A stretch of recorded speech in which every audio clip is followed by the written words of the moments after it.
सभी भाई बहनों को नमस्ते प्रणाम। मैं एक चटपटा देवी की कहानी सुनाने जा रही हूँ। आप लोगों को कैसे लगेगा कमेंट करके बताना। प्लीज़ जो नए भाई बहन हैं सब्सक्राइब करें, धन्यवाद। एक भाई बहन थे। बहन ने एक दिन भाई से बोली कि भाई आप अपनी शादी कर लो, मैं भी भाभी के साथ कुछ दिन बिता लूँगी, नहीं तो मेरी भी शादी हो जाएगी, मैं अपने घर चली जाऊंगी। भाई ने बहन से बोला कि अरे अभी इतनी जल्दी क्या है शादी करने की, पहले तेरी शादी करूंगा फिर अपनी करूंगा। बहन बोली नहीं भैया, पहले आप अपनी कर लो फिर मेरी करना। भाई राजी हो गया। भाई बहन से बोला कि ठीक है, जैसी तेरी मर्जी, शादी कर लूँगा।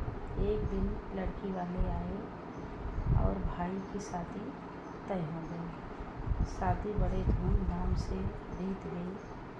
कुछ दिन ऐसे चलता रहा।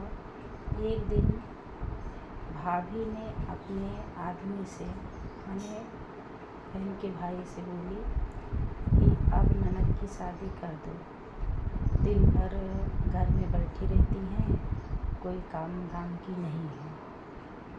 भाई ने बोला कि अभी शादी नहीं कर सकता हूँ, शादी में खर्चा लगता है, तो अभी मेरे पास एक रुपया नहीं है, तो मैं कैसे बहन की शादी कर दूँ। भाभी ने बोली कि पहले तुम लड़का देखो, मैं सब देख लूँगी। ऐसे उनकी कुछ दिन तक बातें चलती रही। तो एक दिन भाई ने शादी कर दिया। बारात आ गई। जब नेक चार की बात होती थी तो भाभी ने लड़के वाले को तरफ से बोलती थी कि अरे मैं बाद में देख लूँगी क्या देना लेना है, अभी रस्म आगे बढ़ाओ। ऐसे पूरी शादी संपन्न हो गई। सुबह लड़की की जब विदाई हुई तो रास्ते में लड़की सोच रही है कि मेरी भाभी ने तो गजब कर दिया है, अब मैं ससुराल में जाके क्या मुँह दिखाऊंगी, मेरी सब लोगों के सामने मेरी क्या इज्जत रहेगी। रास्ते भर बेचारी सोचती चली जा रही है। रास्ते में जो डोली कहाँ रहते हैं उनसे बोली कि भैया थोड़ी देर के लिए डोली यहीं पे रोक दो, सभी जन आराम कर लेते। फिर वो डोली कहाँ रोक दिए, सभी आराम कर रहे हैं।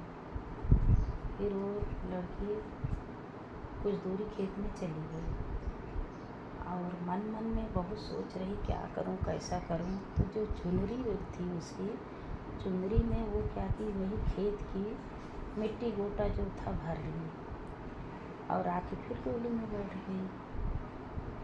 फिर कहाँ लोग उठे, गई अपने ससुराल पहुंच गई।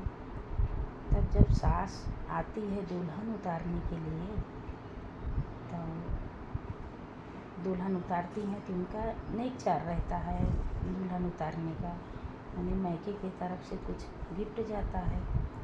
अब दुल्हन सोच रही है कि आई है उतारने के लिए तो मैं इनको क्या दूँ, कैसा करूँ। तो जो अपने आंचल में ली थी गोटा मिट्टी, वही सास के आगे बढ़ा दी। अब जब बढ़ा दी तो सास ऐसे देख रही है, यहाँ ये क्या है। अभी इसने मन मन में अपने मान ली थी चटपटा माता का कि जब सास के आंचल में दे रही हैं तो मन मन में मान ली थी कि हे चटपटा माता, मेरी भला करना, मेरी इज्जत रखना, नहीं तो मैं कैसा करूँगी अपने सास को। तो जब मिट्टी गोटा उनके आंचल में दे दी तो माँ का ऐसा चमत्कार हुआ कि जो मिट्टी गोटा था सोना चांदी हीरे में बदल गया। सास ने देखा तो बहुत खुश हुई, मेरी बहू तो बहुत कुछ मिला है, बहुत कुछ लेके आई है, बहुत खुश हो गई। सास के पूछने पर जैसे अब घर में गई तो सास ने पूछी कि भाई ये इतना, तुम्हारी भाभी ने तो बहुत कुछ दे दिया है, बहुत इतना सोना चांदी कहाँ था।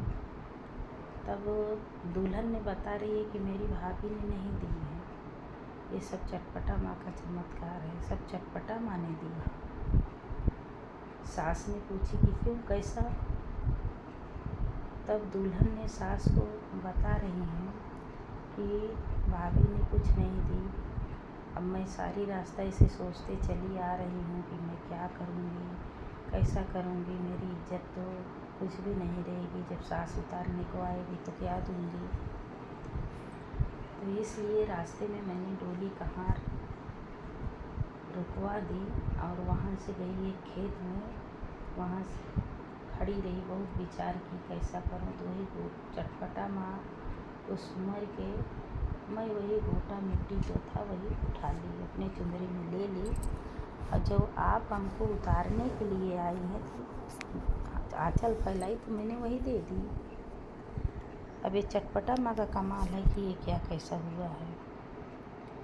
तो सास ने बहुत खुश हुई, बोली कि अच्छा चलो, क्या कैसा चटपटा माता का करते हैं तो अपन भी कर देंगे, जो शुक्रवार और सोमवार आता है।